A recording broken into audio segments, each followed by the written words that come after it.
India. And when we come back, you're going to meet some of the other stakeholders as far as this particular campaign is concerned.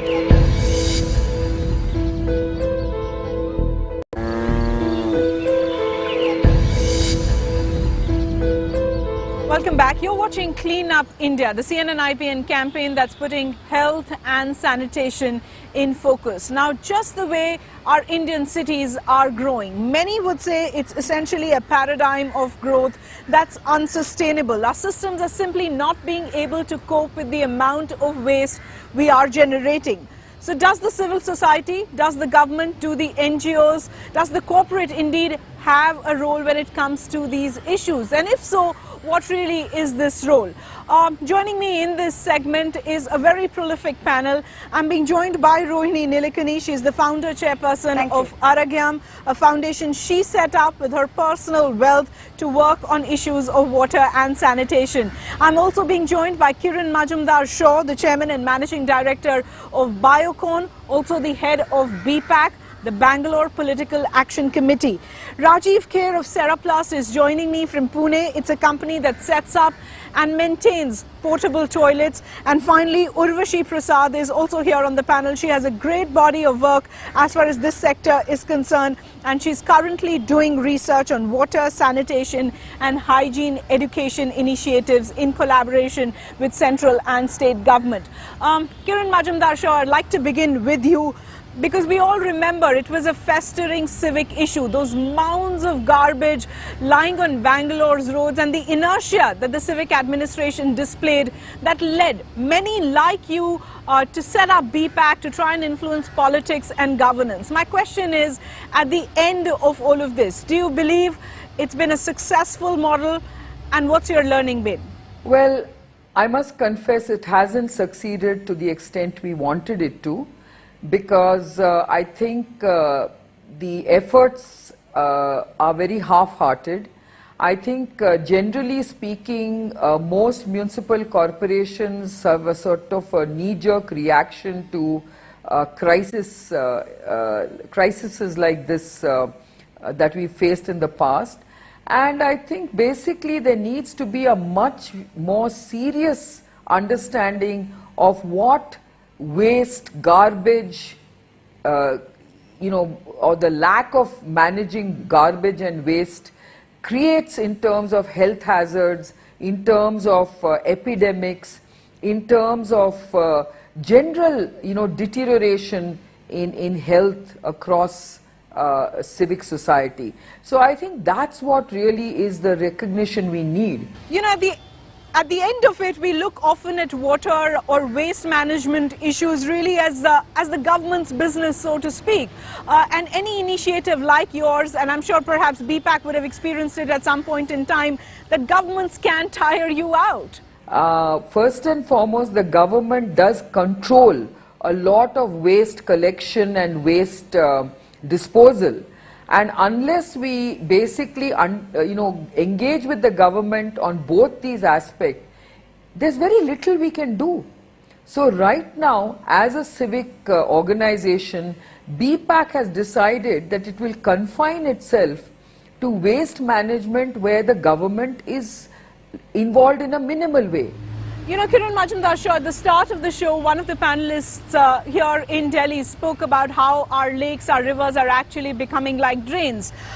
Is there a realization that efforts like yours can't be just possibly only about the Bangalore garbage in a sense? It has to be about a whole host of issues. It has to have a holistic approach. It needs to talk about rejuvenation of your lakes. It needs to talk about the entire ecosystem, restoring the stormwater drain network, etc.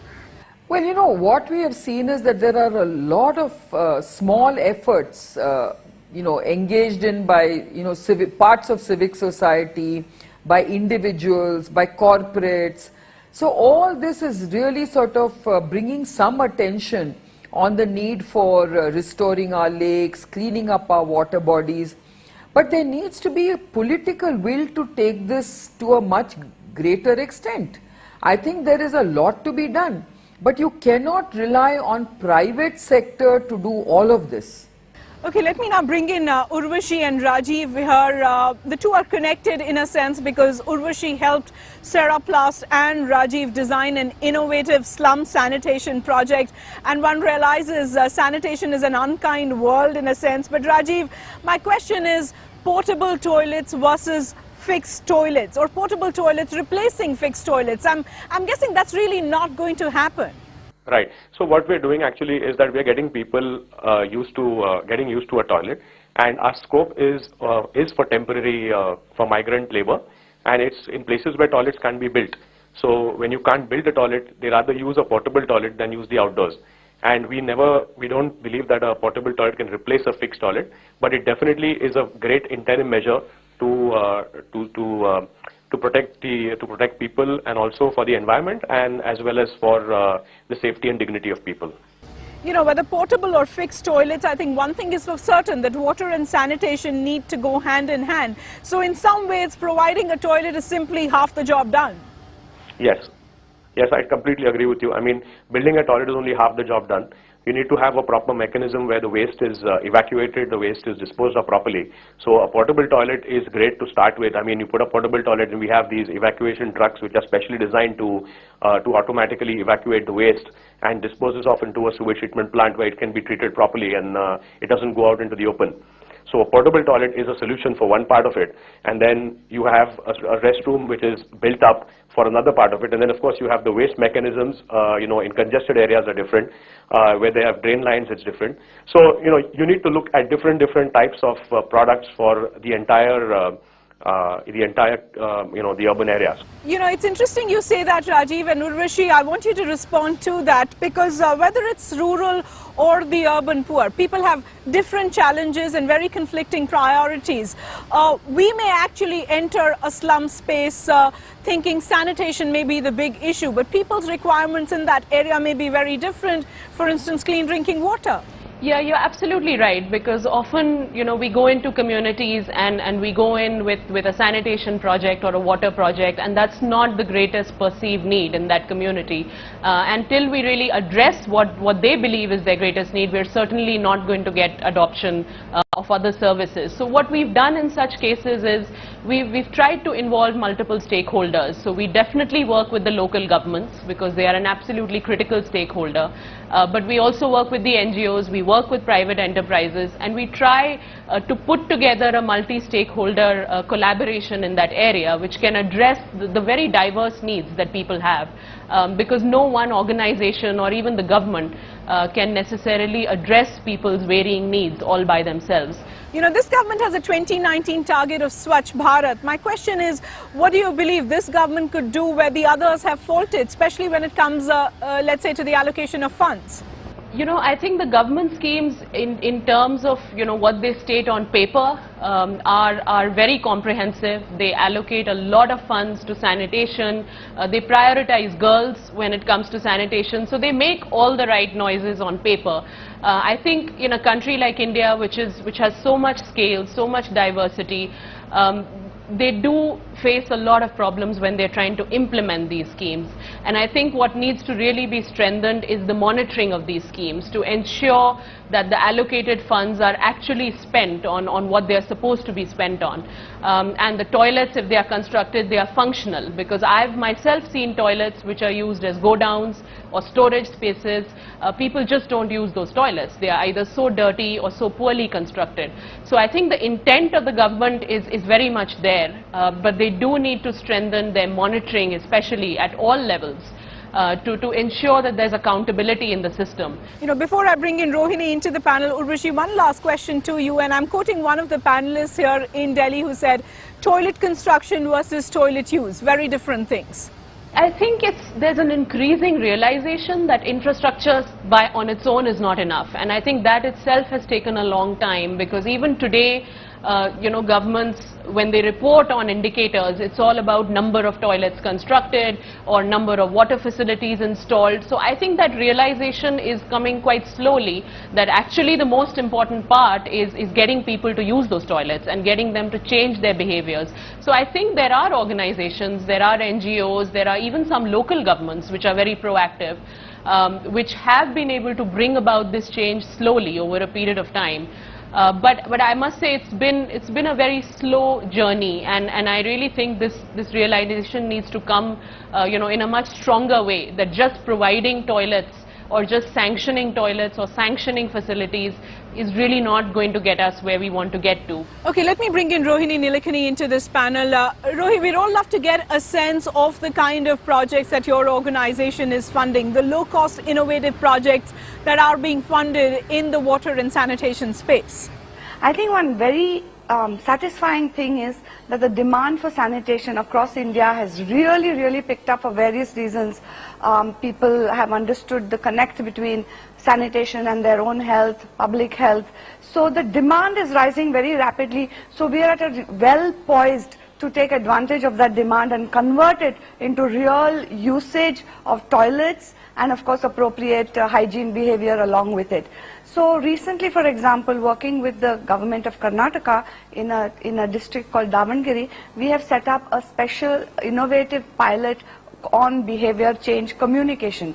The government all over the country has set up budgets, IEC budgets, which are to be used to spread awareness about the link between toilets and public health and family health.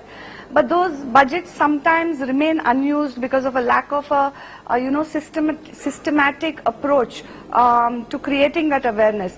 And we did something very interesting with two organizations.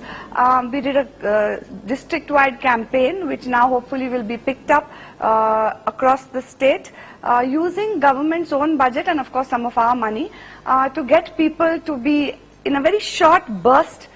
We sent a lot of material, a lot of dramas, plays. We did a lot of very creative material and sent it out to people, and we saw the response was very good.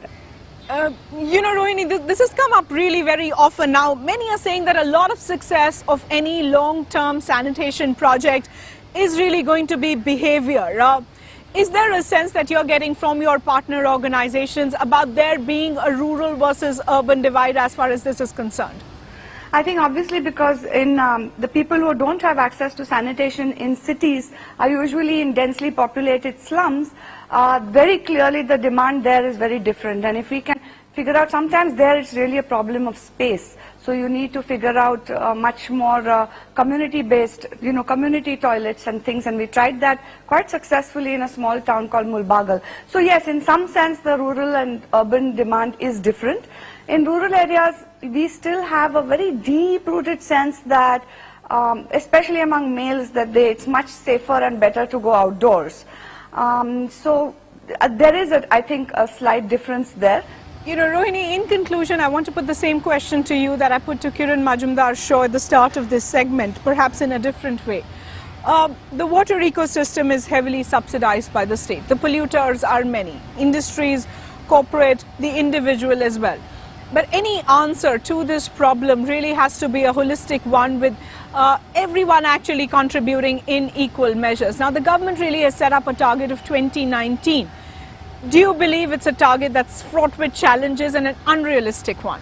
I think, governments have been really trying very hard. I think it's up to, it needs civil society to participate in this because this is a huge challenge that we have. We have made significant progress going up from say 15% coverage to about 45% coverage or even higher in some states. There's a statewide disparity. I think the political will exists. I think the public demand exists. I think public finance has been committed. We possibly might need more because it is in everyone's interest that everyone has a toilet and uses it well. So I think it's a nice convergence of political will, public finance and backed by civil society efforts. I think the public demand is also up. Now is the time to really push the buttons on this. I think we're at exactly the right time because we don't have time to lose. Look at the impact on public health from our lack of clean water and access to sanitation. It's huge. So this is the right time to make a big push, I think. And I think it's happening. Okay, fair enough. I'll have to leave it there. Rohini Nilekani, Kiran Majumdar Shaw, Rajeev Kher and Urvashi Prasad, thanks very much for joining us here on this segment of Clean Up India. We'll take a quick break and I'll do a quick round of solutions that the government could look forward to if it needs to achieve the 2019 target of Swachh Bharat.